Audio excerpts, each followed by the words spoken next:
Hit the road with Safeway and Sunoco. Now through June 27th, earn 4 times gas reward points on participating items. Redeem your rewards at participating Sunoco stations. Shop this week and get 4 times gas reward points on Frito-Lay's chips. Buy one, get one free. Selected varieties. And Signature Select Pizza, 2 for $8. Selected varieties. Fuel your trip. Hashtag because summer fun. Other restrictions and exclusions apply. Go to Safeway.com/rewards for details. Hi, I'm Stunning Stella Cheeks. And I'm the Enigma Erin Klein. And this is Not Your Demographic, a feminist wrestling podcast. Shockingly, those exist.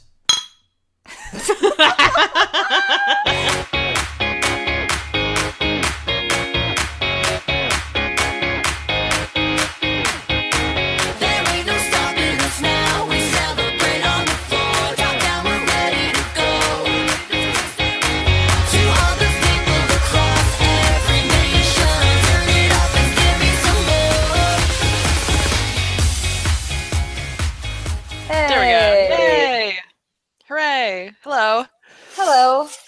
From across the country. Yeah, from your other time zone that is not the one I'm in. How are you? How's Montana? Oh, no, Montana, I got there first. Montana is good. It's beautiful. We've had pretty good weather. I went to Yellowstone yesterday. I went on a very long hike today, uphill, over rocks. It's exciting. Were you wearing the right shoes? I was wearing tennis shoes, so that felt right to me. Okay, that's good. Lots of people fuck their ankles up hiking and shit they shouldn't be. Yeah, I mean, if I were to go on a longer hike, I would definitely want like the right shoes. But yeah, fair. Yeah, family vacation with minimal altercation. Yes, I heard about the minimal altercation yesterday. I mean, considering 7 days in a cabin with 6 people and a toddler, there's bound to be minimal altercations, but overall it's been really fun, and it's so frickin' gorgeous here, and it smells so good. But I somehow found time to watch a buttload of wrestling. I'm just like slightly antisocial at sometimes, or like this morning I woke up and I was like, immediately must watch Lucha Underground and SmackDown. Well, good. I'm glad that you found the time to fit it in. I fit in most wrestling this week. Definitely not all of it though. So it's all right. You can slack a little bit. But I didn't. I even watched most of ROH. I didn't slack a bit. Did they do another repeat episode, or was it new? One of, if not, I haven't watched the whole thing. I'm almost done with it. It's one of, if not the last Adam Cole appearance. Oh, okay. So we're back on track with like storyline stuff. So it's definitely back where I like want to be watching it weekly. Okay, good. That's good news. Yeah. Yay. Also, Cole Cabana, I think, is just like on commentary now, which is like, I like him on commentary. Yeah, I also like him on commentary. And he's like, I like that he's doing commentary as his like weird ROH heel persona as well. Like, he's good at it. And I think that Mike then his like goofy, wacky, fun, good guy. Right. What do you want to talk about? I don't know. I know it's weird. I feel like whenever we do Google Hangouts, it's like, how do we do this? Right? How does podcasting work? How does it work? What episode are we on? Like 80? We're above 80, babe. We're almost at our awesome. 2-year SummerSlam. Oh my God, you're right. We should plan like something to do for our 100th episode and for our 2-year, since they'll be different, obviously. Yeah, if Demings, if you have any suggestions or ideas, we'll take them to heart. Yes. Give us. You can add us about this. Yeah, sometimes it's appropriate to add us. How are you? Good. I finished my quarter. I turned in my capstone paper, and I finished my externship. And yeah, it was nice. I like finished it all up over the weekend, and then Monday I had my last presentation. Yeah, it went really well. I like crushed my presentation. I volunteered to go first because there was, it was like it's a 3-hour class. It's a 3-hour and 15-minute class. And we had so many people to get through that I was like, we're just going to start getting through these. We got to get get done with this. And the class ran almost 30 minutes over. And I was like, I went first, and now I'm just sitting here watching all of these presentations that I give zero shits about. So that was, it was nice to be done. But at the same time, it was also like, man, I did not plan this well. I should have waited way longer to give this presentation. But I'm glad that it's over. My summer quarter starts on Monday, so that'll be good too. I did not watch Raw this week because I had like a huge panic attack yesterday. It was not fun, but it was nice to get to the other side of it and be like, oh yeah, I'm a person who sometimes has dips and other times is good. So that was also very nice. And yeah, other than that, things are pretty good actually. So that's good. That's good. I'm glad. Me too. Oh, we had the Plan 9 show last Friday, and oh yeah, that's right. Oh, that's right. That was after last week. I have no idea what days are anymore. Erin did an excellent job as the Plan 9 Raptor, especially considering that my costume exploded right before I was supposed to go on. Yes, it did. That Stella was doing her Brie mode burlesque number, and it involves the joke of the number is that I have alcohol hidden everywhere. So I had one of those like festival wine bras, and it sprung a leak. It went everywhere. Oh man! And like, the number is supposed to be like look like a mess, but it's actually like timed out really well. And because there's like not really cleanup, right, I do it to the Brie mode song so that like it's really repetitive. So I actually do have to time it out really well, and I rehearsed it a bunch. But like I was so flustered because like part of my costume, like a big joke in the number, exploded. I was covered in like pomegranate juice. Like, and I was like, fuck it, we'll go. I'll just pretend. So I like got lost in the music because it's just the same like the whole time. So then I just started stealing people's drinks in the audience, and then I took my bra off and I did like my gimmick pasty thing, which I don't want to reveal because I do have a video that I might release for a Patreon exclusive. Ooh. But so the music, it's worth it. It's the pasty reveal is awesome. Really good.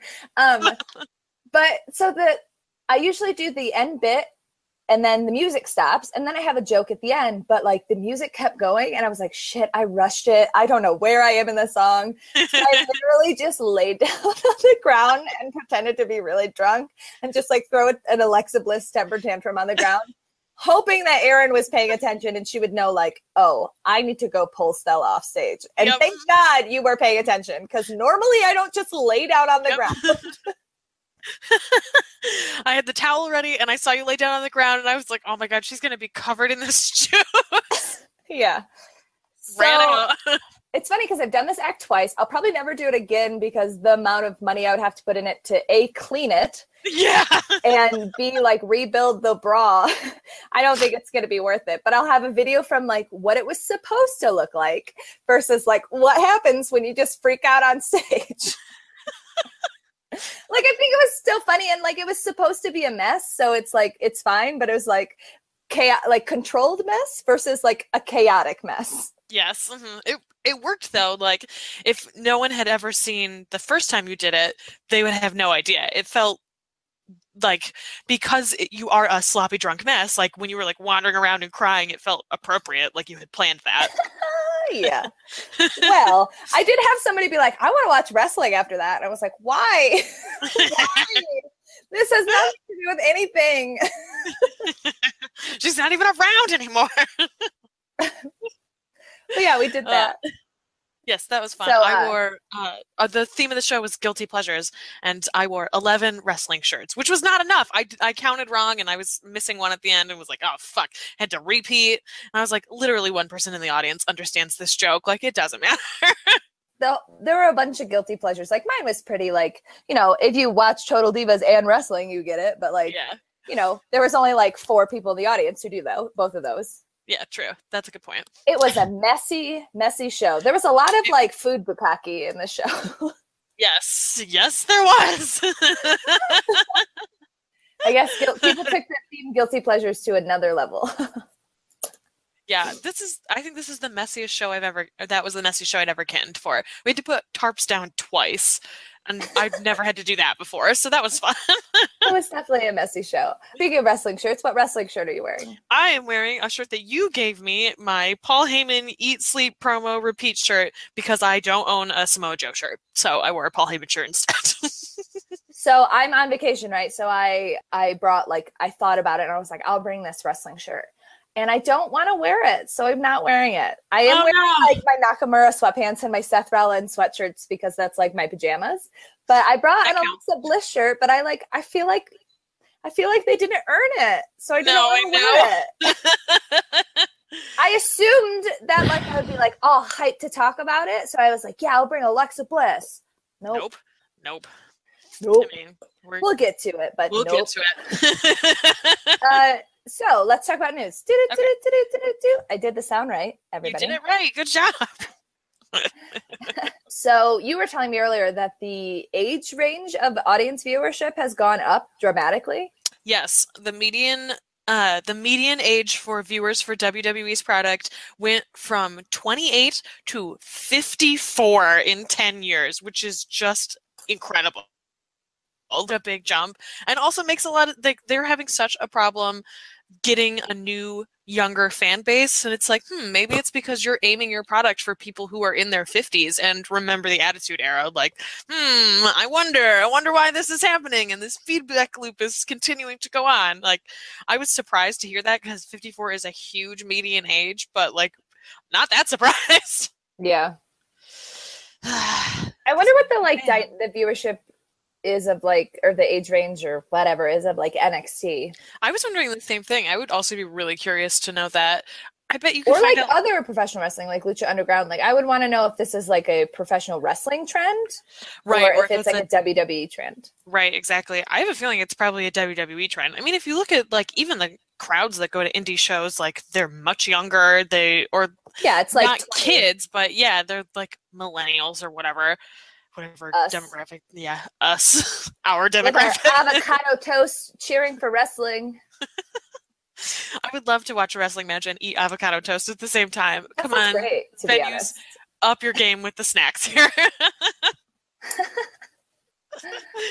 There are new people in NXT. They signed Thea Trinidad. It was only a matter of time before they signed her. She's Austin Aries' girlfriend. She's not been a part of TNA for a long time.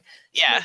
Like a decent wrestler. She's super cute. Like, especially with all of the women they're bringing in, even though it sounds like they're bringing her into NXT and not necessarily because of the tournament. It really is only a matter of time. I think she's also in that biopic. I think she's playing AJ Lee in the biopic. Oh, really? Or she's at least doing the AJ Lee like body stunts. I'm not sure. She's like in that biopic sometime or somehow.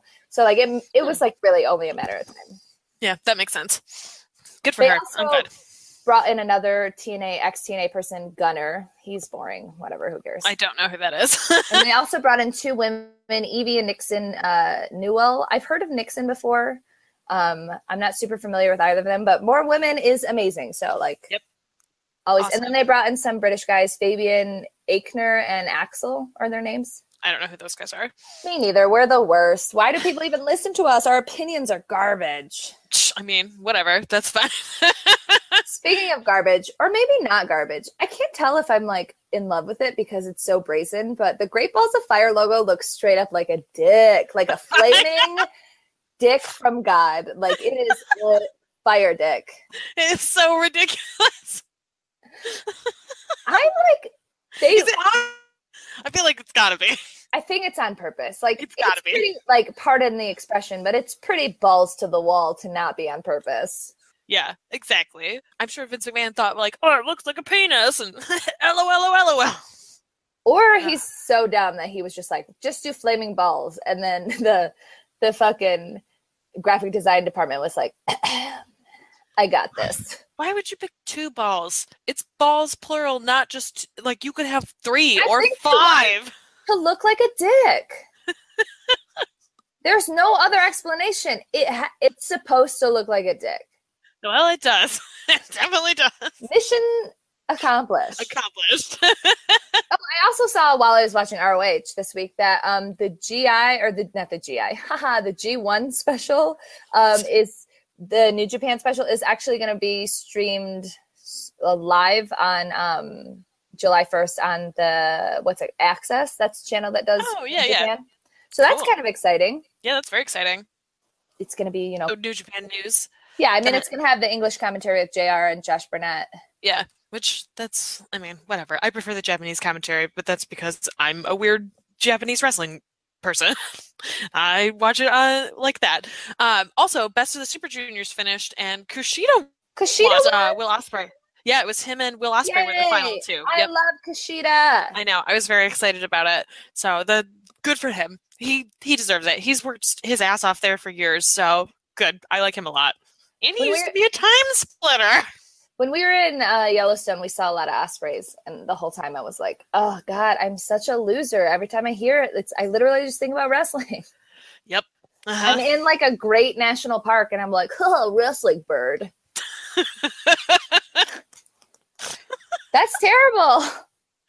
It has consumed my life in ways that are unexpected.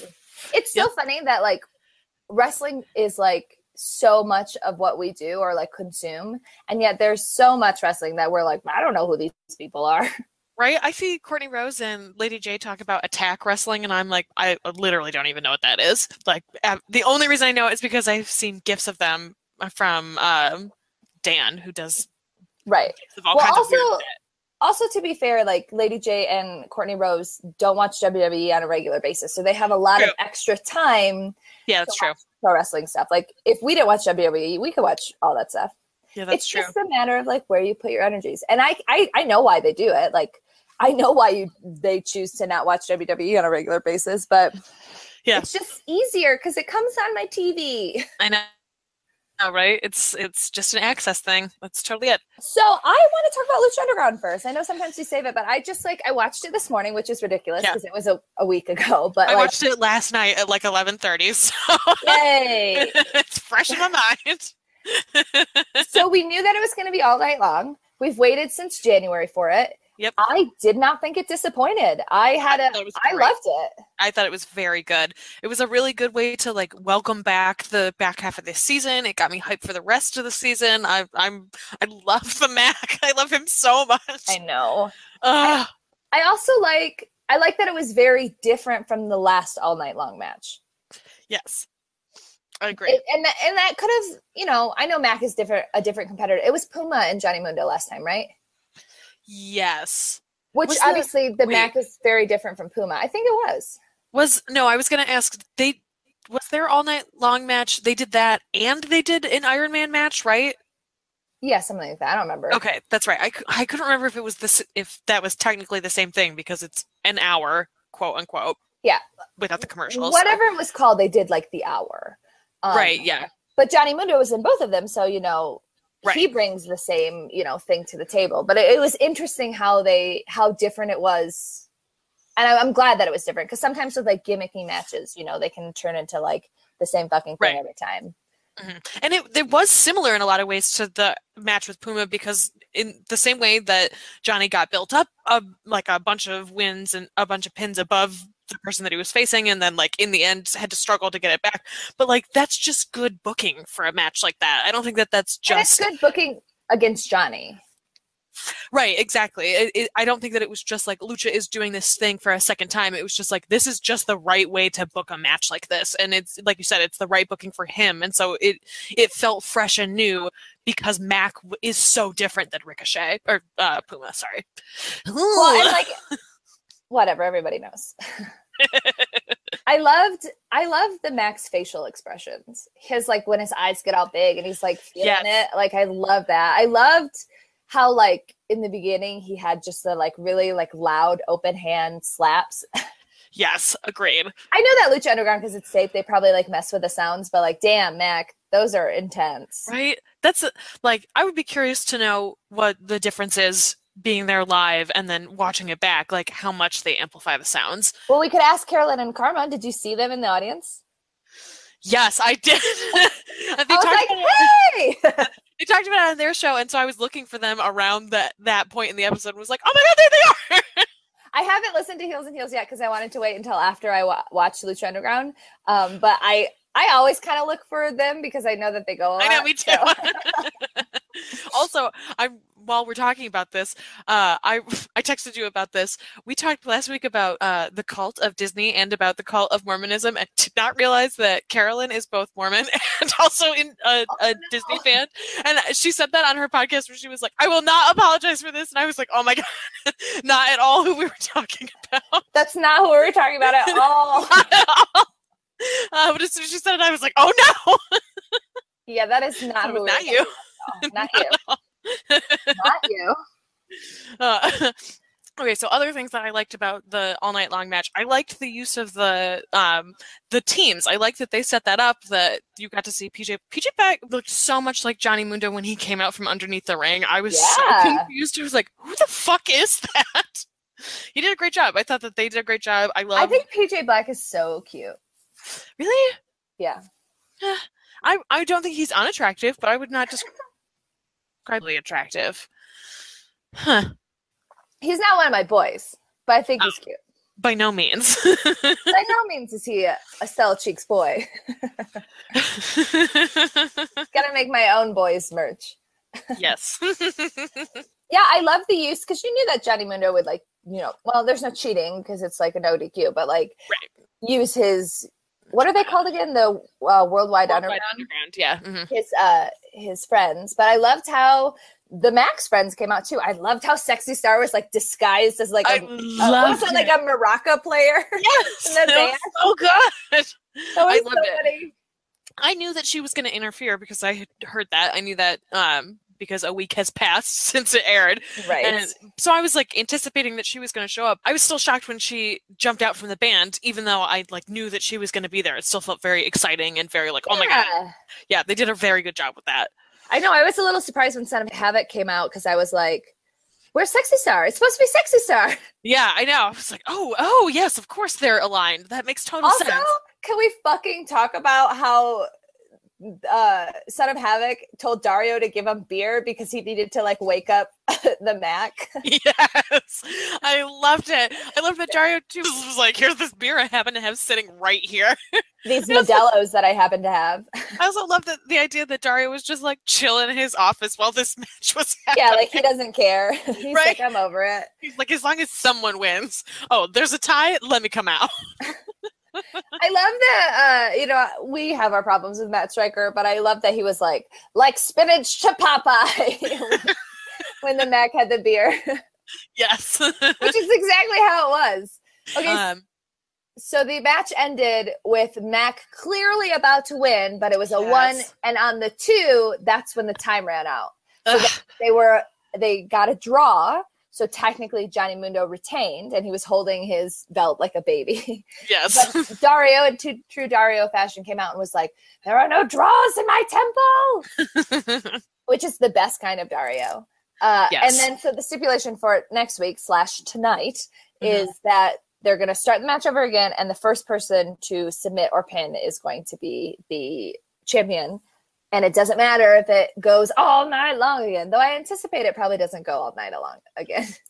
Yeah, I would anticipate that as well. Although I feel like they could run a solid 30 to 40 minutes just on the two of them. Oh, yeah. And then do some like backstage promo. Yeah. Magic. Yeah, magic. I need some more magic in my life. It's been too long, Katrina. I need more Black Lotus Triad in my life. Like, I hope. Well, you won't be getting Black Lotus Triad. You'll be getting Black Lotus probably. Although I guess it was filmed before, right, but I thought they only came in for that one taping. I don't know. I'm not sure. I guess it will depend on if there's more backstage stuff from them. Yeah, I guess it's true. So you did not watch NXT? No, I did not watch NXT. The things that you need to know. There was a bruiserweight match. He won and then gave like a great promo, though the fight was really good.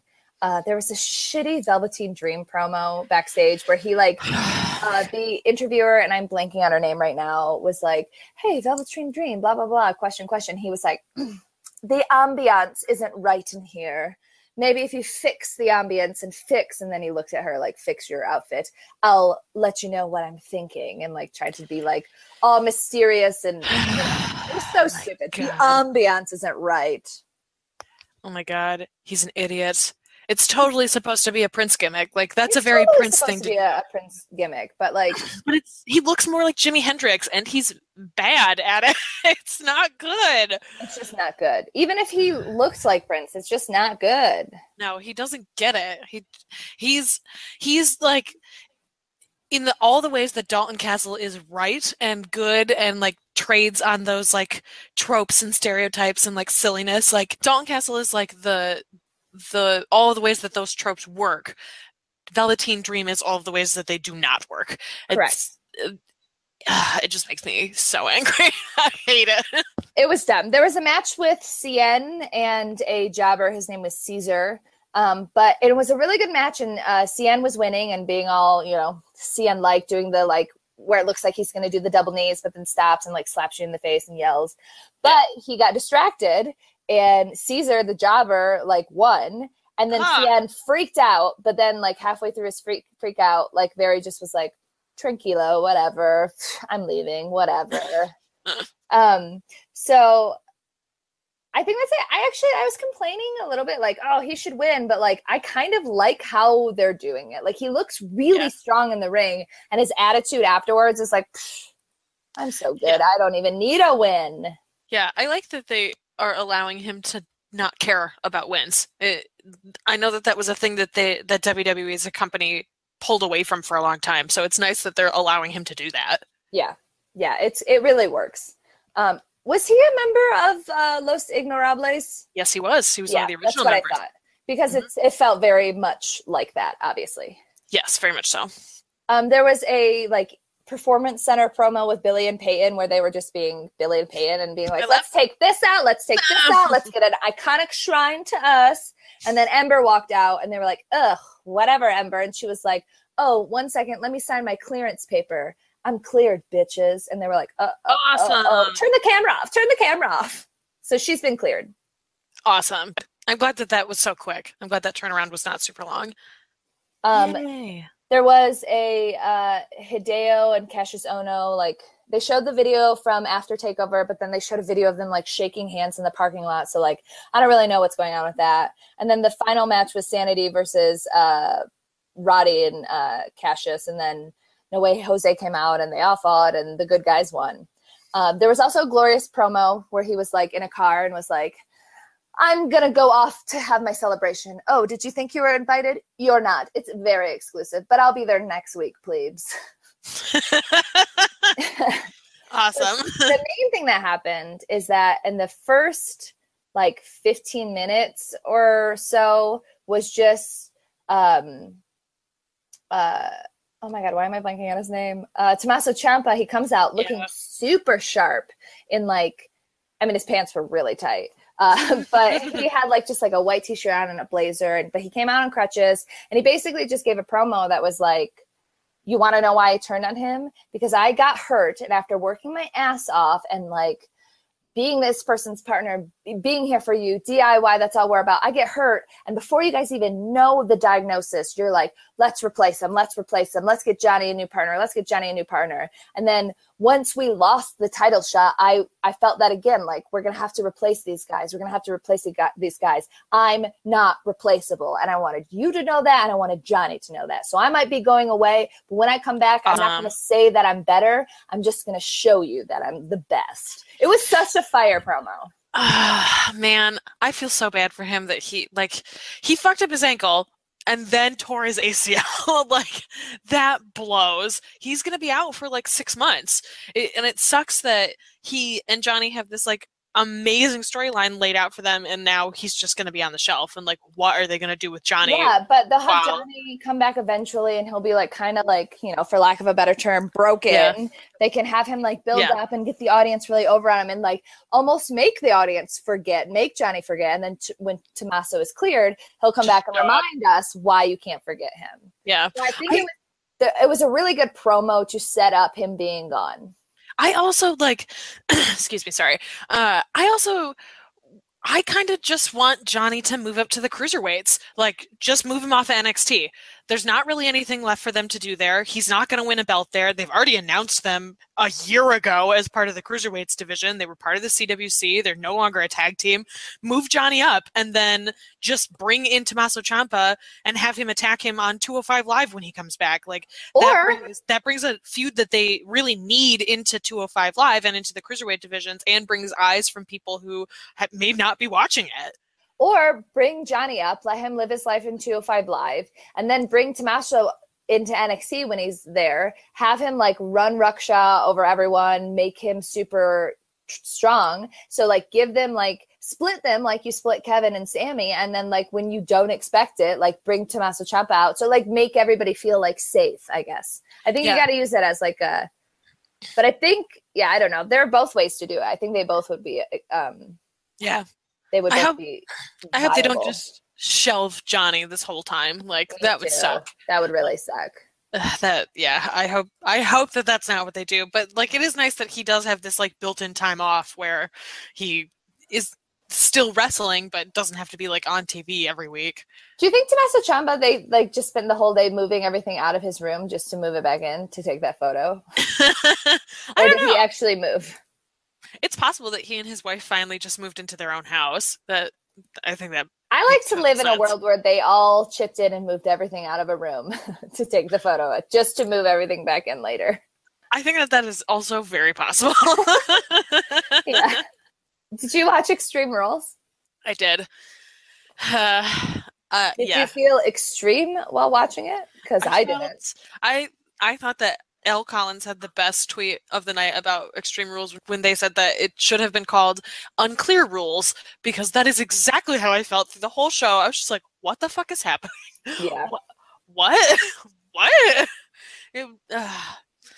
There were some really good moments. There was some really good stuff, but most of it I was just like, oh, what is happening? The show was just a mess. So the pre-show is Kalisto versus Apollos on the Titus brand. I actually had fun in this match. I thought this match was fun. I thought like everybody other than like Apollo's pants being like, they were like really baggy right in the dick area. I was like, oh, Extreme Rules. Hello, Peen Watch. Starting out strong. But I think everybody just anticipated that Apollo was going to win. Yeah. Because they're building the Titus brand, and he watched Titus beat Kalisto. And I thought it was a good match because I think Apollo and Kalisto are good. Yeah. But I liked the storytelling in this match. I like genuinely, and I like the following story match. I'm just going to talk about Raw because you didn't really watch Raw while we talk about this. Right. Okay. And then the following night, it was Titus fighting Kalisto. Like, come on, Apollo, I'm going to show you how it's done. And Kalisto beat Titus. So, excellent. I like the storytelling in these like three matches. And that's good. The storytelling between Apollo and Titus and the Titus brand. And then on 205 Live, there was a backstage segment where Titus talked to Tozawa and was like, I've been talking to your friend Apollo, he's a part of my brand. And Tozawa was like, Apollo? Really? And he was like, yeah. Apollo really thinks you'd be fit. You got charisma. And when I hear you say, ha, ha, ha, all I hear is cha, cha, cha, as in cha-ching. He was like, I know. He was like, you think on it, Tozawa. And he was like, okay. Is Titus turning into a manager? Is that what's happening? But he's good at it. I mean, he's wrestling a little bit, but he's a good talker. He was a little clunky on 205 Live.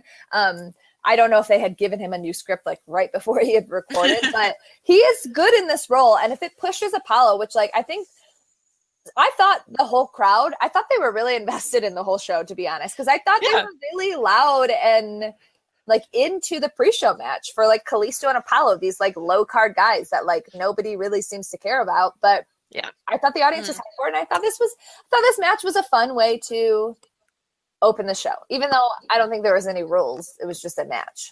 Right. That's why I was on the pre-show, because it wasn't extreme. Yes, and I'm glad Kalisto was back in his sexy Drago outfit. Also, I prefer that. I would prefer Drago to be in a sexy Drago outfit, and Kalisto to find his own identity. Actual Drago is in his 50s, so I feel like I would much prefer. Well, actual Drago can G-O-G-O. That motherfucker is a good wrestler. That's true. But I don't know about the sexy part of that, is what I'm saying. I feel like Kalisto pulls off the sexy part. How ageist of you. Listen, I'm just not into 50-year-old dudes most of the time. Sorry, 50-year-old dudes. It's not for Erin. I mean, exceptions can be made, but not usually. So Extreme Rules started with The Miz and Dean for the Intercontinental Championship, and it was supposed to be if Dean gets disqualified, Miz gets the belt. Right, exactly. So everyone was expecting Dean or Miz to have like all of this like interference to try and throw Dean off, and like that really wasn't the case at all. No, I mean they definitely did. He did try to get Dean to get himself disqualified a couple of times, and then what inevitably happened, of course, that we all kind of knew was going to happen, is that he asked Maurice to hit him. Like, obviously, she's right there. Slam me in the face! Slam me in the face! And like it worked, and that worked really well. And I'm glad that the ref was like, "Nah, you all did not," and I'm clever enough to throw her out. And I loved that moment. But then this, I don't understand how WWE refs are really dumb. Right? How do you understand in that moment that that was planned interference, but like 30 seconds later, you're like, nah, you hit me. I did this thing that helped you out, but for some reason you hit me? I don't know. But that's not even what happened. Like, that's not even how the match ended. So he was like thinking about disqualifying Dean. And that's Dean why it was like, so weird. Begging, and then Miz just actually won with a skull-crushing finale. Yeah, it was just so strange because, like, in theory, I liked it. That the idea that you anticipate that Miz is gonna wind up winning because of this disqualification and then wins sort of like shenanigans. I like it in theory, but it just went so long. It felt so sloppy. It felt very confusing. Like, why is this taking so long? It was just bizarre. It like highlighted how strange it was that they made this decision. And like, I liked the idea of it, but I just didn't care for the execution. Yeah, I agree. But the following night on Raw, I did watch Miz's celebration. It was amazing. I loved it. Of course, Dean like tries to get Kurt Angle to like give him a match, and Kurt Angle's like, it's time for you to go. You need to leave. His lawyers have already told me we're going to do a celebration. You'll have your rematch. You just have to leave. So Dean leaves and then obviously comes back. Then Miz has this celebration where it's him and Maurice. Maurice gets balloons and he's like, Knight's touch with a dancing bear. And she's like, I didn't get a dancing bear. You didn't get a dancing bear. Then of course everyone thinks it's Dean. Love that. Babe. Babe. So Miz just beats the shit out of this dancing bear, but of course it's just like an actual guy in the dancing bear costume. Yeah. And then this human-sized present comes out, and Miz is like, "Oh yeah, I know. Oh sure." So he just beats the shit out of this present. He like elbow drops it and stuff. And Maurice is like, "Stop! I worked really hard on this." I being like a grandfather clock, which is the last thing I expected it to be. I know, me too. Because you're timeless, babe.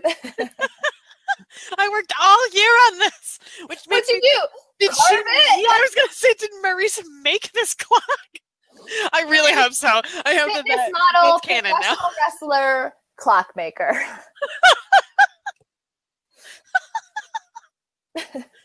Yes, absolutely.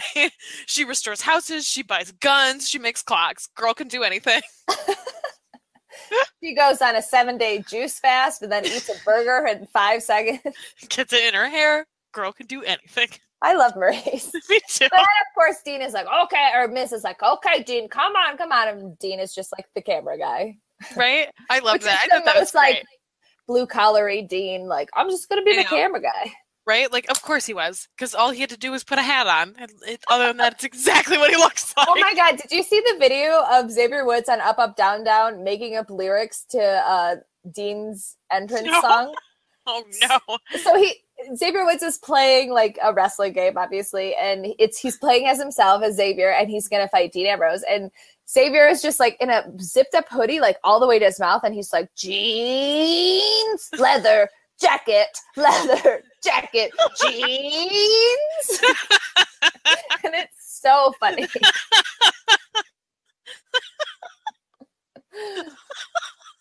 I really caught you off guard. I'll put it on our Tumblr. It's really funny. Oh my God, I love it. That's so good. Jeans it's Ambrose funny too, is what I because we always call him Jeans Ambrose. So it's like Oh my god, that's so funny.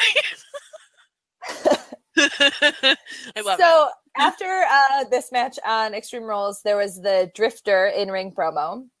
I'm like surprised at how hard they're pushing the Drifter, but he is doing a really good job. That's not true. The Drifter was not after this. The Drifter was after. Well, fuck it. We're going to pretend that it was. Everybody was after the next match. Just eat a dick. We're talking about the Drifter right now. Well, I feel like it's important to note, too, that they put him in between these women's matches clearly for a reason. That it was like, oh, shit, we got to put these two women's matches together. And so we're just going to throw this. It still felt like they were back-to-back, though.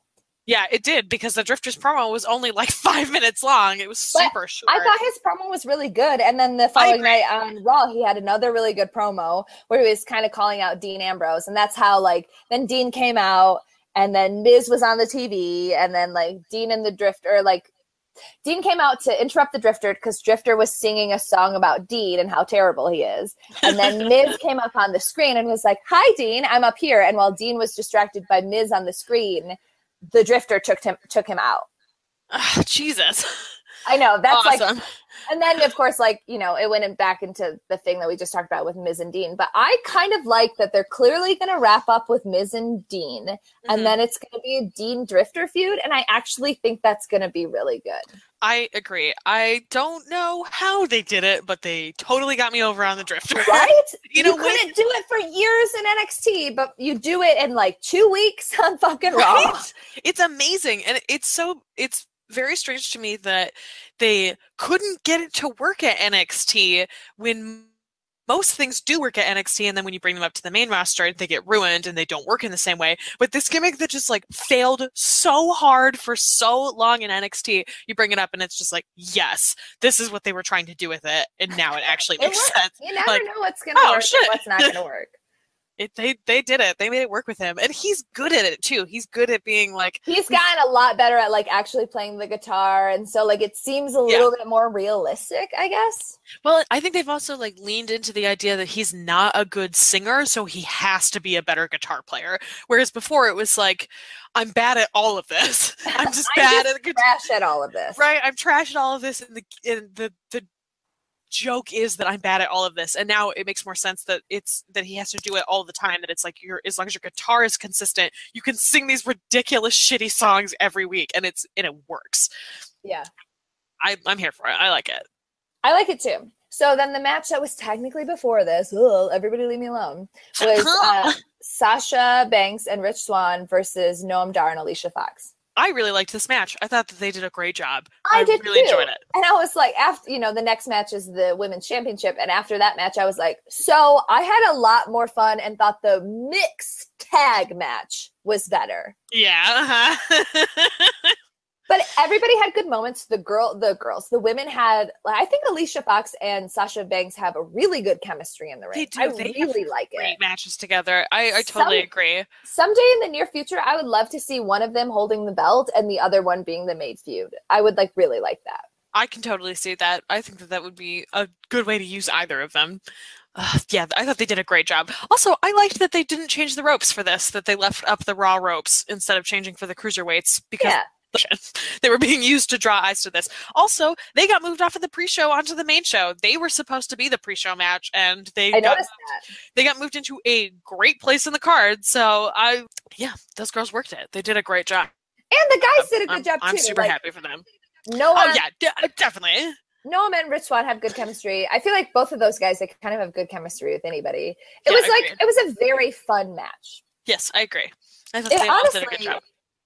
It was it was probably one of my favorite matches of the night, to be honest. Yeah, me too, which I was not expecting at all, because usually their mixed tag matches are garbage. And we got to see Sasha do the double knee stomp to the floor from the top rope on Noam, which, yes, I will take any moment of intergender wrestling that I can get. And right. that was enough for me in that moment. I was like, yes!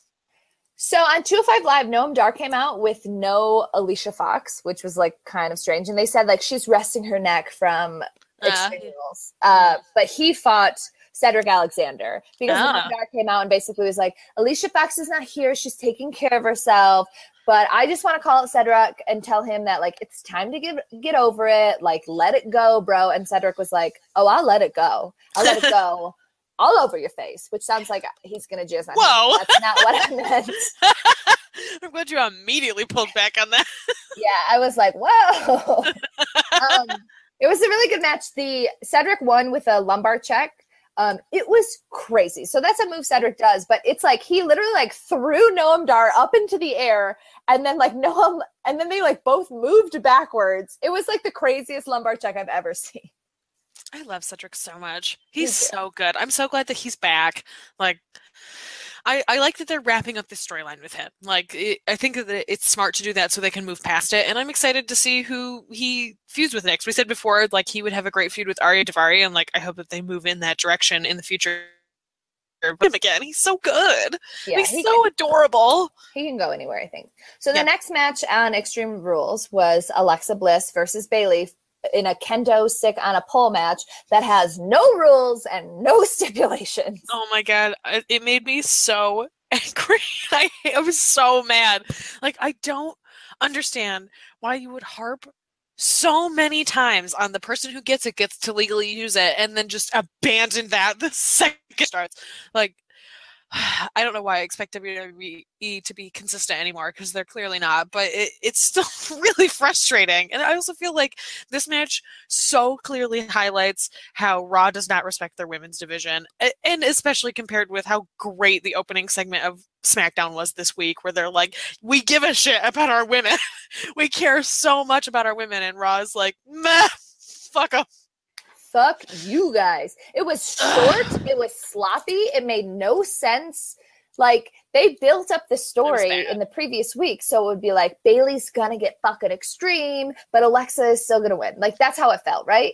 Yeah. Or like to see a different side of Bayley and bring Bayley up from like the NXT Bayley that we know to like a new Bayley. Like, they had a real fucking opportunity, and they really just blew it. They pissed it away. Like, really, really pissed it away. It was short. Bayley got the stick, couldn't use it, and then Alexa just beat the shit out of her. End of match. It was, it was very frustrating. It felt very pointless. It felt, I feel like it was kind of like the crystallization of the writers not understanding what to do with Bayley. Like, they're trying to trade on these emotions of how people felt about her in NXT, but they're not putting the time or the effort in to build up her story. They're just like, oh, you'll just love her. It's like, and you're right, they should have taken the opportunity to have her like beat the shit out of Alexa and then like have a crisis about it. Yeah, you don't have to turn heel to use a kendo stick. Right.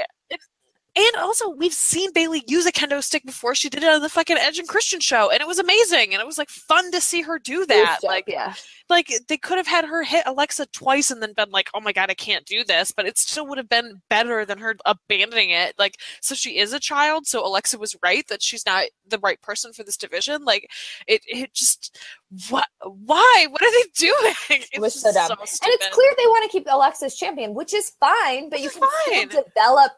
It's clear on the Raw brand that they can only develop the person who has the belt. Yes, and they can't do anybody else. Yeah. Whereas SmackDown, they can do everyone plus Lana.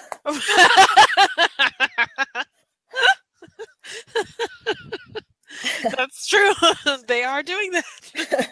So on the next night on Raw, Bayley was not there because she was recovering.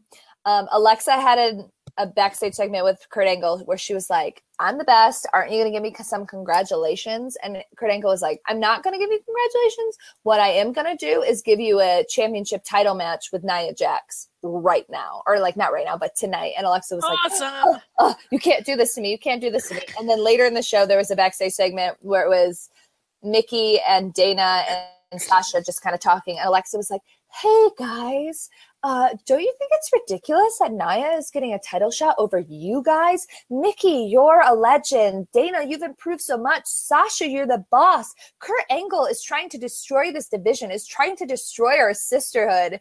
And everyone was like, excuse me? Sasha just like looked at her and then like walked away. Like, I don't need this.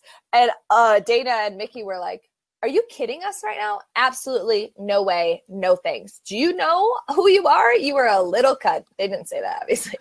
I wish. Dana's just like dropping C words. Right. You're a little cunt. And then later in the night, they had the match. So it was Alexa versus Nia. And Alexa was obviously getting tossed around the ring and like doing the perfect Alexa, like, no, please face that she's so good at. Yeah. But then Dana and Nikki came down to the ring to watch, like basically watch like Alexa get beat up. But then Nia threw Alexa out of the ring, or Alexa like escaped out of the ring, something like that. I can't quite remember. And then Dana and Mickey kind of here's the thing. I watched it later, and I watched it online, and it like skipped. So I don't exactly know if like Alexa like pushed them and they like punched her or something. But basically Alexa got herself disqualified so that she wouldn't lose her title to Nia. Oh, okay. Yeah. That makes Alexa was like bleeding from the lip. So somebody must have hit her pretty hard. Cause as JoJo was announcing, the winner of this match is Nia Jax, but the champion is still Alexa Bliss by disqualification. Alexa was just like touching her bloody lip with like a crazy smile on her face. Like, but then of course Nia just beat the shit out of Dana and Mickey for interfering. Yeah, that makes sense. Good. I'm glad. I like when Nia is featured. Also, Nia got new hair extensions and they look really good. She looks less like a soccer mom and more like a wrestler. Thank God. I also noticed that about Tamina this week. She looks much less like the mom who showed up at the PTA meeting to beat somebody's ass. Like she much more looked like a wrestler. I'm glad that somebody was like, these women deserve better than this. Yeah, right? Like I think I don't know what it is. It's like these women are going to be like bruiser weights, but we're just going to turn them into PTA moms. Yeah, I don't understand. That's so funny. Mm-hmm. So the next match was the cage match for the tag team championship with the Team Extreme, the Hardys, and my Euro babes, Cesaro and Sheamus. Yes. Mm-hmm. Mm-hmm. This was a good match. I really enjoyed it. This is another one of those, like, once they got to the end, I was like, why did we make this decision? But I understand. I get it. I didn't feel that way. I thought it was a good match. I thought Cesaro and Sheamus particularly looked really good in this match. Yeah, they did. Which I'm happy. And there were some fun spots. Like, it wasn't the best cage match I've ever seen, but like, I thought it was fun. And I thought there was a lot of anticipation and it got the crowd really hyped. I liked how it was like neck and neck who was going to win. But yeah. I don't think the Hardys need the belts. Like, I agree. Cesaro and Sheamus deserve it, and they also like can do more with it. But it also seems like rumors abound that they're about to split the Hardys. Yes. Mm-hmm. So I think that works more. Like, we got our nostalgia act, which is great, but now it's time to move past the nostalgia act, because it's not like a Goldberg situation where like Goldberg can only do one thing. The Hardys are still good wrestlers. You can still use them. So like, knock the nostalgia shit out of the way and then use them as wrestlers. Yeah, I agree. And like, seeing Jeff do fucking swanton dive off the goddamn top of the steel cage. It was like a backwards swanton dive. It was amazing. It looked so awesome. It was so cool. I feel like that was a good match for all of them to establish, like, all of us are still very strong wrestlers. And we're all really good wrestlers. Yeah, and I thought that Sheamus and Cesaro, the Eurobabes, did a very good job of thinking smart as a team. And I thought that the commentary did a really good job of pointing out, like, you have to think strategically in this because both members of the team have to be on the floor at the same time. That if you escape, then your partner is abandoned in here. And I thought they did a really good job of reinforcing that story throughout the match, both the guys in the ring and the commentary at the same time. So I really liked that. Yeah, I agree. The following night on Raw, the Hardys were nowhere to be seen. I hope somebody is somewhere in North Carolina breaking. Yeah. So Sheamus and Cesaro had a match with Rhino and Slater. It went exactly the way you assume it did. And then Cesaro and Sheamus gave an in-ring promo that was basically like, we told you we were great. We told you that this isn't a nostalgia act. We are the bar. It was a very basic promo, but it does set them up. They're in this very weird area where they're not heels, but they're not good guys. But I think they're doing a good job. Yeah. Mm-hmm.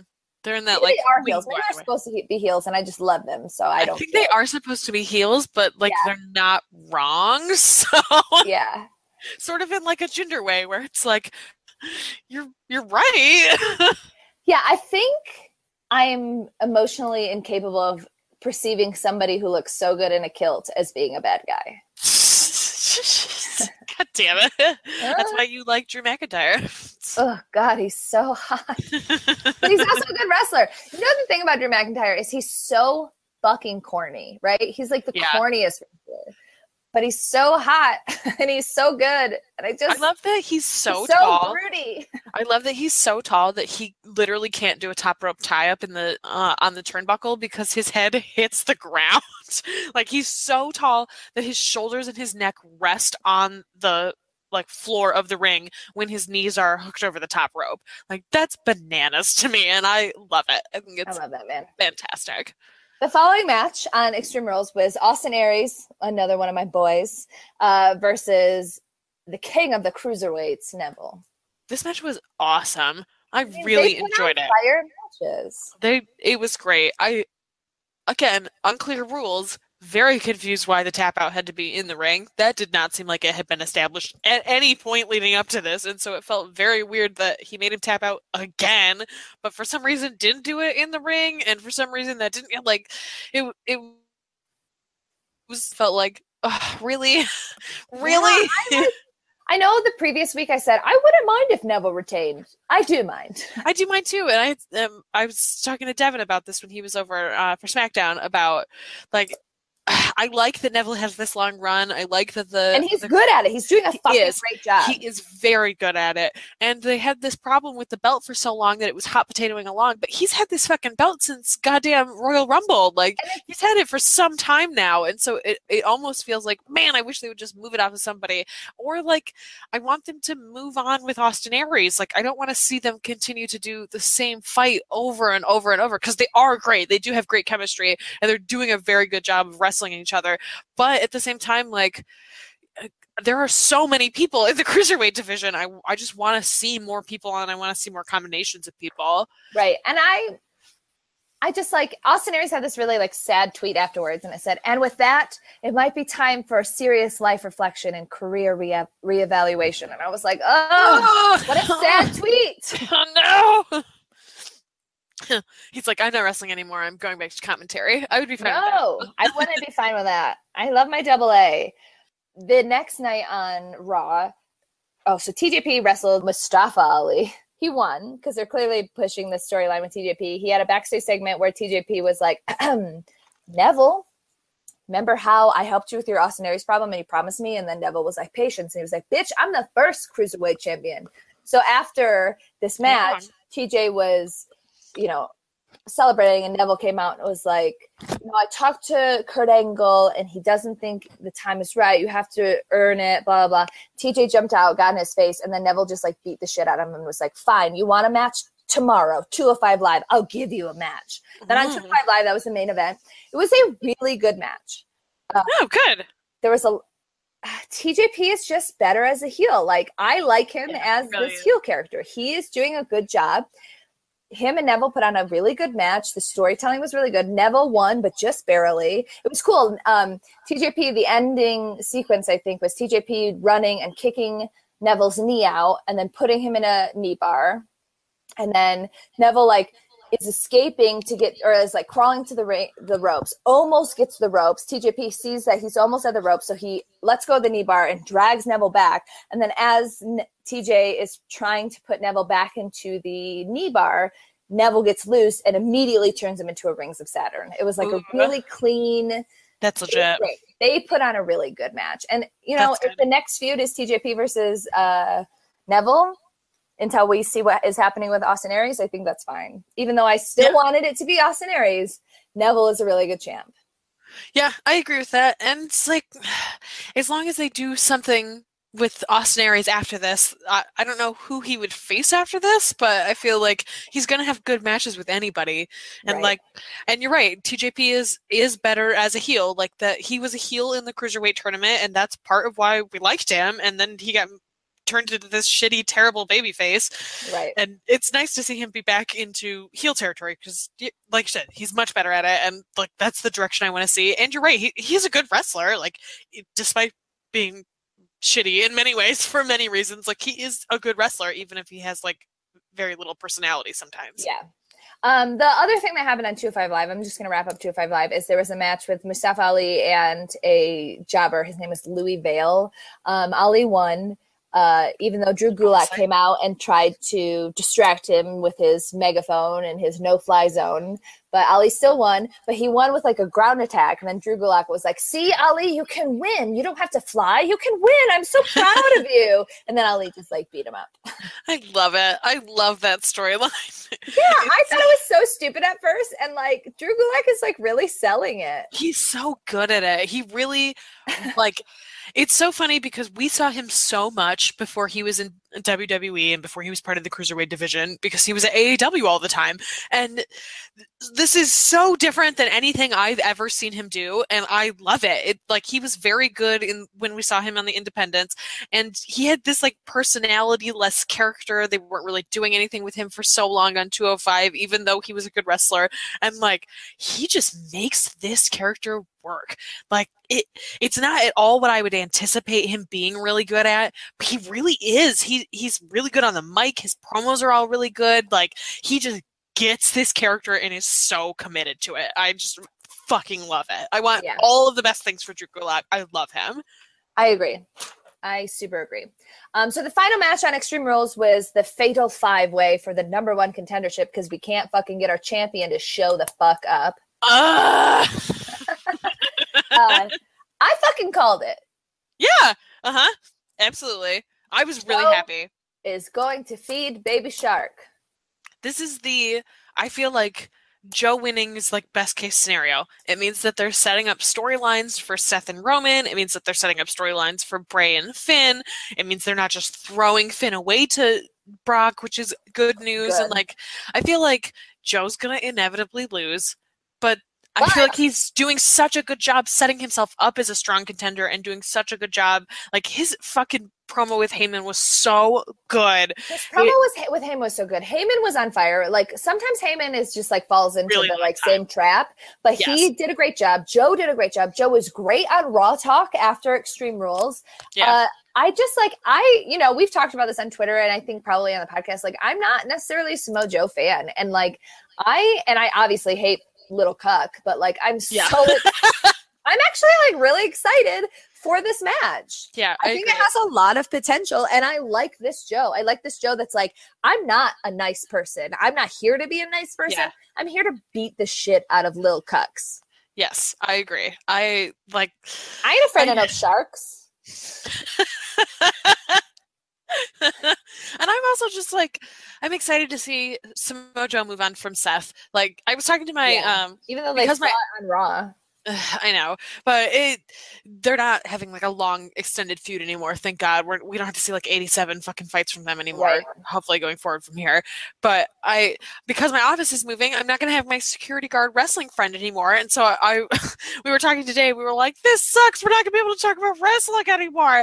But we're talking about the ways that they like. It feels like they threw away the storyline with Seth and Triple H because Samoa Joe was supposed to be the surrogate for the like backlash from WrestleMania of Seth's feud with Triple H, but because Seth and Joe had such garbage fucking chemistry, it feels like Seth is like floating now, where he's in this really weird place where he was poised to be the head guy and now is like in this strange, I don't know what they're going to do with him. Like, where exactly is this character going? And so while they figure that out, if they have to group him with Roman, like, I don't love that, but at least they have chemistry together. It'll be good to see Samoa Joe be able to, like, actually spread out his wings and, like, fly as opposed to, like, this garbage chemistry that he had to do, like, immediately as soon as he came in. Yeah, I agree. I also thought the, like, weird friendship between him and Bray during the Fatal 5-Way was actually really fun. Yes, I thought it was really fun. I like seeing Bray teamed up with people out of convenience. I feel like it's the right move for his character. Like, he seems like the kind of person that would be like, yeah, let's make a temporary alliance. Why the fuck would we try to do this by ourselves? Like, right. He has a whole family of people for that exact reason. And it was nice to see him be like, you're under my control. Maybe, maybe not. Like, you are making your own decisions, but you're also like doing these things that I want, but I'm not like, you're not like a Wyatt now. It's not like he has to like recruit you into his family, but it was nice to see him be able to be like, yeah, we can do this. Like, just stay chill, man. Stay chill. Well, stay chill, man. Yeah, right. Like, let's just beat the shit out of these people together. And then like, I'll inevitably turn on you and we'll just deal with that then. But I liked it. I thought that they did a good job, and it made Bray look really good. And they right, did that Bray desperately during that match. And then the following night on Raw, so it was Seth and Joe, and it was a very basic Seth and Joe match, whatever. But Joe won because there was the the blackout and all of the Bray Wyatt noises, and then Seth is like looking around for Bray, lights up, Bray's not there, Joe puts him in a coquina clutch. The end. Oh, that's dope. That's a great ending. It's the most interesting thing they've done in that feud yet. Yeah, it actually it was one of Joe and Seth's better matches in my that's fantastic opinion. Thank God. Good. Yeah, right? Ended on a strong note. On the only strong note. On the only strong note. Yeah, I didn't hate Extreme Rules the way other people did, but I was disappointed. But the stuff that I liked, I really liked. Yeah, and I liked too in the Fatal 5-Way that I thought the Fatal 5-Way was legitimately the best match of the show. I thought the main event was the main event. Yeah, I liked it a lot. I thought that they gave them a lot of time. I liked that they used it. I thought the beginning was really stupid. Obviously, like, this is Roman. Roman is the one who's in the ring by himself. Right. But we barely got any Roman, frankly. I know. He took like a 20-minute Roman nap. I know. And I was like happy with it at the end. It was like, oh, okay, this is great. I don't need to see you this whole time.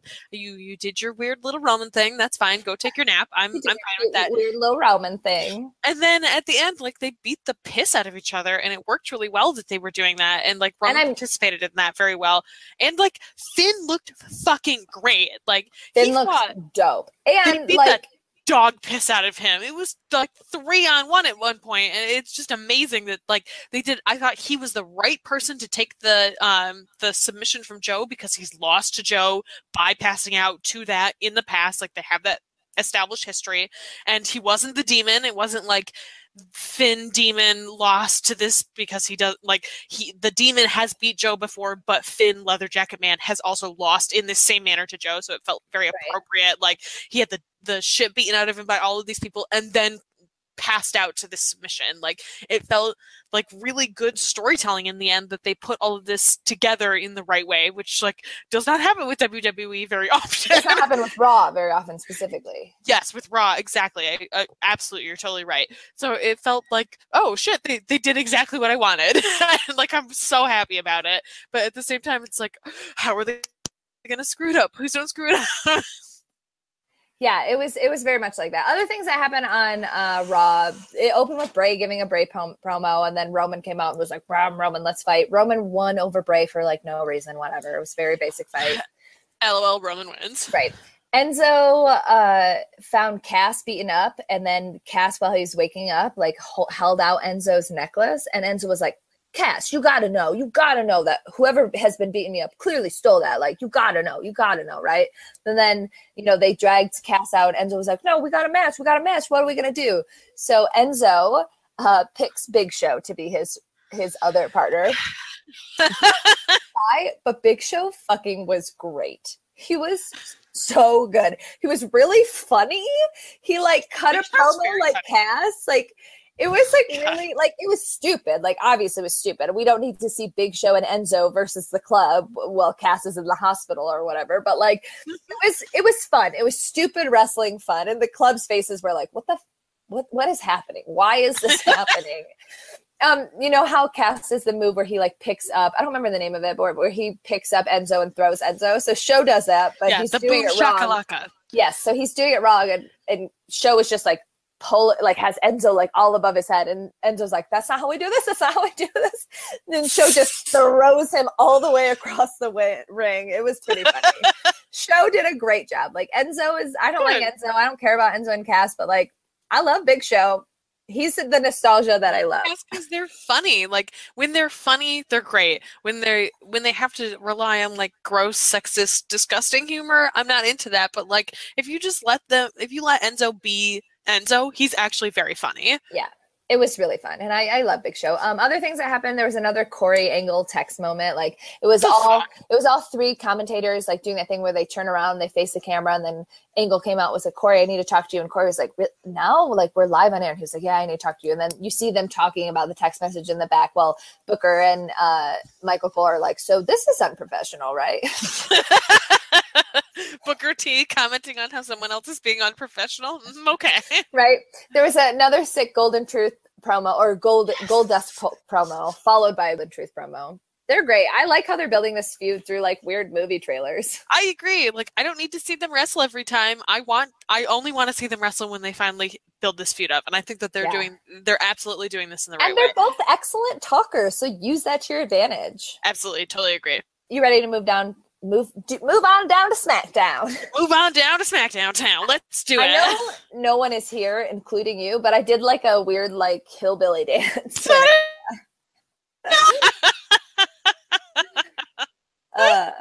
So right off the bat, John Cena is coming back on July 4th. Of course, he's coming back on July 4th. Why wouldn't he? Is he going to win the Universal title? Is he going to win the United States title on the 4th? I don't know. He might win the Universal because that's not a SmackDown title. Oh, I'm sorry, the world title. But that'll be his 17th time, so I don't know if he'll actually do that. Maybe he'll win the US title. Yeah, we'll see. Or he'll just come back and be like, John Cena. I mean, true. But it's July 4th, so I feel like it's going to be something. It's got to be something. Yeah. So SmackDown opened with a long-ass segment with the women. Yes! It was like the SmackDown writers were like, Extreme Rules? You only gave your women 11 minutes combined. We'll give them a fourth of the show. We had people at the beginning of when we started this podcast and a little bit more recently, we've had some people ask us, like, what's an appropriate amount of time for the women on the show? Like, at what point do you feel like they're being properly represented? SmackDown is a excellent example of women getting proper time. Like, the women's division gets about a fourth. The tag team gets about a fourth. The the world championship gets about a fourth, and that's kind of tied in with the United States Championship right now because they're kind of all of the Money in the Bank. And you have like 1 or 2 5-minute throwaway little matches. Like that's how to fucking do it. Yes, that's exactly how this should be timed out. Like this is the model. This is what you should be doing. It feels like every week SmackDown nails their formula. They figured out how to give people time again. Like there was some time where the tag division was lacking. Like that had been happening until very recently, but like they are back. Like it feels like their tag division has been reestablished. Like they're crushing it. They're crushing it, and so it feels like they're at this point where they're giving everybody enough time to do all of the things that they should. It's like the way that they do NXT in a lot of ways, where it's like everyone has the space to do what they need to, and if you can't get to everything right away, we know that we will address it, and we are getting to it, like legitimately are getting to it, as opposed to Raw. We'll get to it, wink, wink, air quotes, this will never happen. Like SmackDown feels like we're paying attention and we are doing this right. And every week it feels good. So it opens with SmackDown, all the SmackDown women who are participating in Money in the Bank. The women's Money in the Bank case is revealed, and it's the best Money in the Bank case. I agree. I love it. I like the when the brands are combined, the yellow case or the gold case that Seth carried. It's like carried. white and with like a gold is like sharp AF. I know. I really like it. It looks better because now the Raw one is red and the SmackDown one is blue, and like the women just get a white one, and I like that. Yeah. I think it is really well designed. I loved Becky's face when they revealed it. She was like, "Oh yes, I love it." I was like, "I feel you so good." I like how all of the women individually and James Ellsworth got a moment to give a promo. I thought everyone did a good job. Yes, I love that Naomi came out and was like, "I wish I could be in this match," because like I feel like everybody is like, "We wish you could be in this match. Like you are athletic." I know. So I like that she had that moment. And then you know what? They did a good job introducing Lana, I thought. I thought that they, I think it was Rude Awakening did a great piece about Lana challenging her for the belt where everybody laughed at her and it felt appropriate. Yeah. Like everybody laughed at her. The faces were hilarious. I love that Naomi was literally just laughing into the microphone. Fucking Charlotte and Becky were literally like miming teacups, like we'll be sipping tea in this corner. Oh my god, I loved it. It was such a good babyface moment for Charlotte as well, and like she didn't have to say anything, but like could just have that camaraderie moment with Becky, and it really worked for both of them. Like it was nice to be able to see all of the women establish a little bit of character and not necessarily have to have it all be script based. Right. Like all of these women are very good at that. Tamina's not a great talker, and I thought she did a great job in her promo. Yes, I completely agree. And I like, too, that Shane introduced her and the crowd booed her and she had this look on her face like, fuck you. Fuck all of you. I've been thinking this. I don't think she gets will. It. She understands, like, my eyes. Yeah, I don't think she'll do I don't think this will happen, but I would be really okay with Tamina getting the briefcase. Honestly, I'd be okay with almost anyone winning the briefcase. Except for Natty. I really don't want Natty to win it. Yeah, I don't want Natty. I don't really want Charlotte. Yeah, I don't really want Charlotte to win it either. I don't know about Becky. I feel like if Becky wins the case, she's got to cash it in like really soon. Right. Like if she cashed it in the next Tuesday, that would feel appropriate. Like, Money in the Bank is fun when a heel has it, so I kind of want it to be Carmella or Tina. I know we said we didn't want that like 2 weeks ago, and I've totally changed my mind. Like I think I do want it to be Carmella. I want fucking Ellsworth to have to carry the briefcase around for her. I want her to be like a shitty little asshole about it. Like she feels like a Seth and J&J Security situation with a briefcase. Like I feel like she could really make it work for herself. She's super strong on, like, okay, she's not Alexa strong on the mic, but she is very good at promos, and like when she knows what she's doing, she can like really focus in and really get it. And I feel like Money in the Bank is the right opportunity for her to get even better at that. So I'm in for her. I'm in for that. I thought Lana did a good job. I'm glad that they didn't get rid of her exit, frankly. It would have been too much. I feel like if they're gonna get rid of her accent, they have to repackage her and just make her CJ or whatever. Like if she's gonna be Lana, she has to be Russian, right? But I like how she leaned into it when she was on Talking Smack. She was like, "I grew up in a tiny Russian village of 10,000 people, and everyone told me I would amount to nothing, and that I can't do a Russian accent, obviously." That was pretty good. That I would never escape this village, but here I am. Look at me, Renee. Look at me. Like it was. My accent is very Katya from Drag Race and less Lana. But yeah, I thought Lana did a good job. Like, obviously we didn't see her wrestle, but like Lana's a good talker. That's what Lana does. She did a good job. Yes, I agree. I feel like this is the right use of her. And I feel like, too, I was going to say earlier with the Rude Awakening article, they were talking about how Naomi accepting this match is either, they can play it two ways, where either... Dance competition? No. Either Naomi can crush her and be like, you've never beaten anyone. How dare you think that you can step to me? And which is like the right way to introduce Lana in some ways, to have her be like, whatever, I don't care. Like, it doesn't matter that I lost this. I can just keep doing whatever I want to do. Like, I feel like that's a good direction for Lana to go. Or to have, like, please God, this is not what I want. But I can understand how they would go this direction if Lana beat Naomi and Naomi had to be like, I let my pride get ahead of myself, that I allowed this person who had not earned a title shot to just have one, who got to win by fluke or whatever. Like, I feel like either direction they take this, they could do, because it's SmackDown, I trust them to do the right thing with it. Also, like, if Lana beats fucking Naomi at Money in the Bank, and then whoever wins Money in the Bank cashes in right away, like, I'm in. That's fine. Like, I liked it when Dean did that, and I feel like if it was Becky, like, she could do that night and make that work as well. Yeah, I mean, to be fair, I don't want Lana to win. I want Lana to do a good job, though. Like, I do, whether it's a squash or not. Like, I want Lana to do a good job. Like, I know all of the Lana drama, but like, I like when people succeed at things, particularly women wrestlers. So yes, I agree.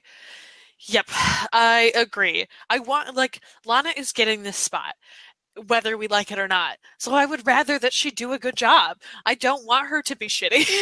I really don't. So I hope that she does do a good job. And like you said, she's a good talker. And so if she can like build into this without, it feels like they're sort of combining like Emelina and Eva Marie, and they're like putting these two gimmicks together. And if they can like both of those gimmicks, so we might as well. Exactly. So I feel like if they can make this work with her, like a decent match, like that's good, and they should continue to build that, because they obviously want this character to exist. And you know that Naomi and Lana are friends, so I'm sure Naomi is like really working with Lana. So I right now I'm cautiously optimistic. Yes, I agree. I also liked how like they did a 3-on-3, which was like, oh, okay, boring, we've seen this, but how like Lana got involved, and then Naomi was the one that asked. Naomi was like, you know what, Lana wants a match? Buy her a furry Russian hat because I'm a snatcher bald. Yes. But I would also like to reiterate that I fucking called it. I knew it was going to be Lana. I know. I knew it. As soon as she came out, I was like, oh. Stella called it. So the next thing after that was Mojo being like, I'm so sad. Look at my trophy, Shane. I love that he just carries this trophy everywhere. So stupid. It's so stupid that whoever wins that has to carry that big ass trophy. Right? I did think that Mojo did a really good job in this promo. Like, yeah, he did. I just don't care about the storyline, which is like Mojo's problem. Yeah. Exactly. No matter how many times he goes on Talking Smack, like, I don't care. Yeah, I know. They want Ginger him to be beat big. The crap out of him. But I did like how Ginger was introduced by the Singh brothers. Yes, I agree. I also like, too, that they pointed out that Mojo was the only person who had defeated Ginger on SmackDown. I like that they were like, we need to make sure that we address this. Yes, until he got beat by Ginger. But it was also like, yeah, well, you beat Ginger 9 months ago when he still had flab and was not on massive amounts of whatever it is that he's taking. Yeah. There was an AJ versus Dolph match that I got to be honest, I read a comic book during. I barely paid attention to this. I heard that it was okay. AJ won. AJ went on Talking Smack and was like, I won. Yeah. I'm ready for Money in the Bank. This is like Shane fucking all through Talking Smack the whole time just kept interrupting Renee again. It was annoying me so much. I don't know if it annoys her, but it annoys me. Yeah. Yep. Very irritating. You know, it's funny that, like, we've talked before about how Daniel Bryan and Renee have, like, really good chemistry. It's, in hindsight, knowing how much Shane interrupts her, it's surprising to me that Daniel Bryan is so good at not interrupting her all the time. Yeah. Like, you would think he would be. Yeah, you would think Daniel Bryan about it. But when he interrupts her, it's usually to make, like, a terrible joke that makes her laugh. Right, exactly. It's not like, I don't respect you, so I'm just going to not let you finish. It's like, I'm going to add on to this moment, which we together understand works in this way. Yeah. After that, there was another wonderful Fashion Files. They just get better and better. I fucking love them. I cannot wait for Fashion Police with New Day. And even though they were doing like a friendly thing, it was fucking great. I love that the New Day was all bright and in colors, and then they went into the room and they were black and white, and Biggie was like, black, white. Yes. Black, white. Oh my god, it was so good. I love it. Hey, Sprags. I love that they kept talking to each other in their heads, and New Day was just like, okay, we're going to leave. I love that they established that Breezango can speak to each other telepathically, but no one else can hear it. I fucking love that. It's so funny. I also love that story. I also love that New Day bribed them with romp hymns. Me too. And it seemed like that they were gonna feud, and then Tyler Breeze was like, "No, these are great," and Fandango was like, "Oh, okay, cool." Well, I love that Fandango was like, "How dare you give this to me?" And you thought he was gonna be like, "Romp hymns are disgusting," and actually, what it was is that they had too much integrity as police officers that they couldn't accept bribe. And then Tyler Breeze is like, "I'll take a bribe. I'll give a fuck." I love Tyler Breeze so much. I know.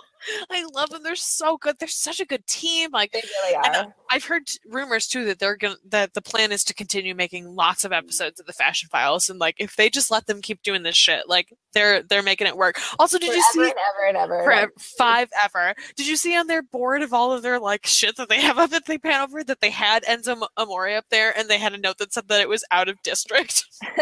No, I did not see that. I loved that. I thought it was so good. I love that they're like I saw somebody tweet like, I wish that the Fashion Police could investigate who is going after Enzo, and like the next night they have this note like he's out of jurisdiction. I just love that. That was so good.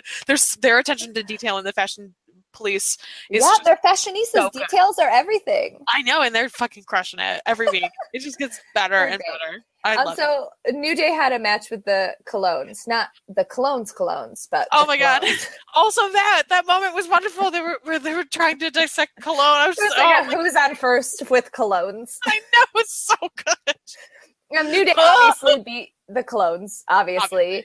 But then Usos came out and delivered another fire promo. Great. I'm very excited about the New Day Uso feud, but I'm also excited to move on to have Fashion Police. Also, I think it's funny that they're calling the Uso Penitentiary, and then whenever they pan to the New Day's face, they're like, this is messed up.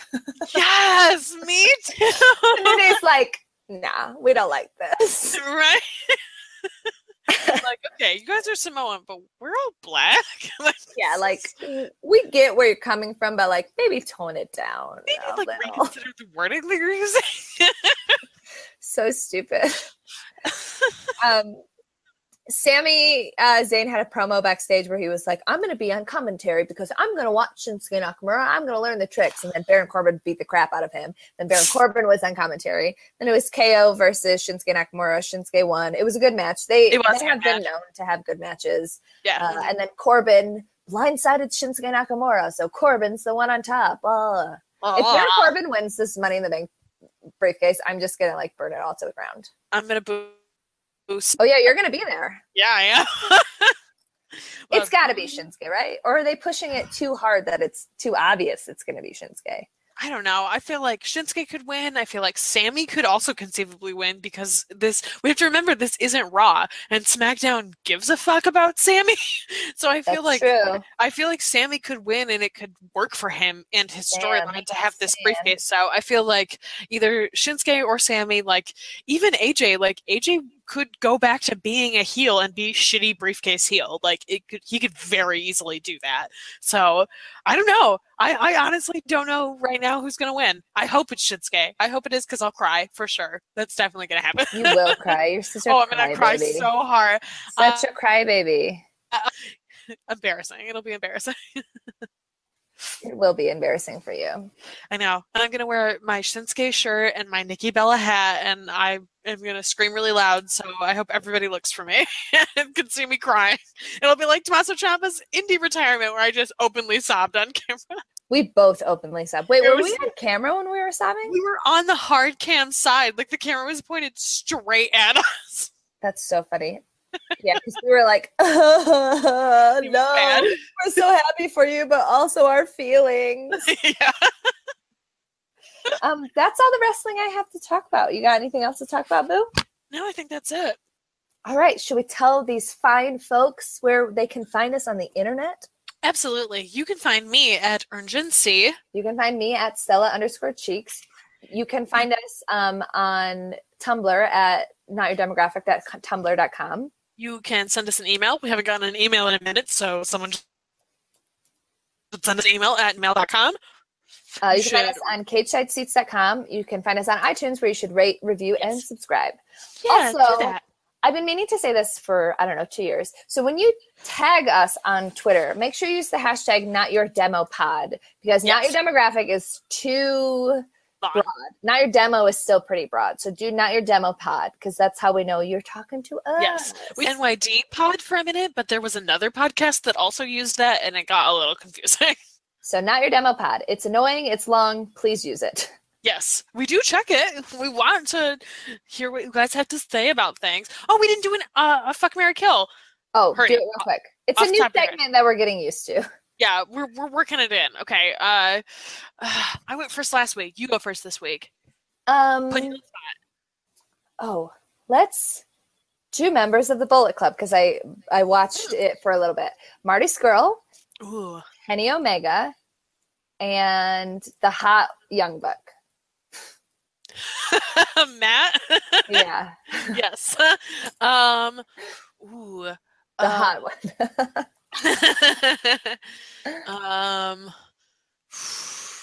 Come on, this is so obvious. It's not even a good one. It's so obvious. Fuck Marty, marry Matt, kill Kenny. Sorry, Kenny. What? I'm the opposite. I would fuck Marty, marry Kenny, and kill Matt. Oh, I don't know. Matt posts a bunch of videos of his kids, and he looks like a really good dad. So That's true.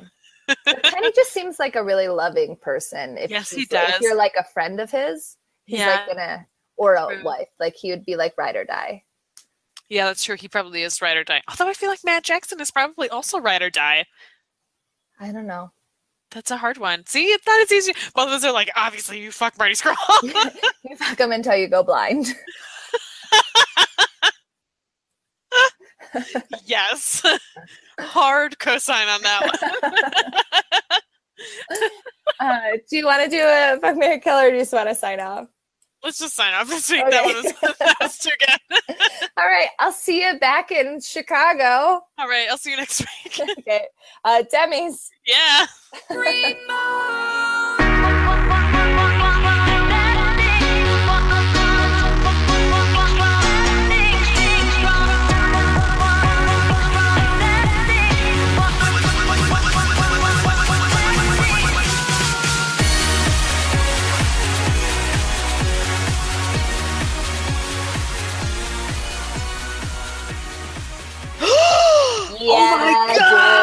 Holy shit! Yeah, dude. Oh my god! Holy shit! Dope. Oh my god. I'm so hyped for that. Oh my god. Holy shit, that's amazing. That's gonna be so good. Hit the road with Safeway and Sunoco. Now through June 27th, earn 4 times gas reward points on participating items. Redeem your rewards at participating Sunoco stations. Shop this week and get 4 times gas reward points on Frito-Lay's chips. Buy one, get one free. Selected varieties. And Signature Select Pizza, 2 for $8. Selected varieties. Fuel your trip. Hashtag because summer fun. Other restrictions and exclusions apply. Go to Safeway.com/rewards for details.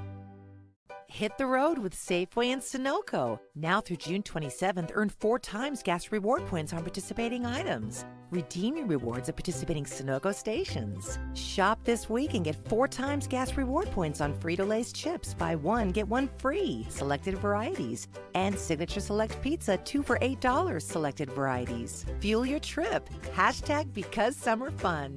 Other restrictions and exclusions apply. Go to Safeway.com/rewards for details.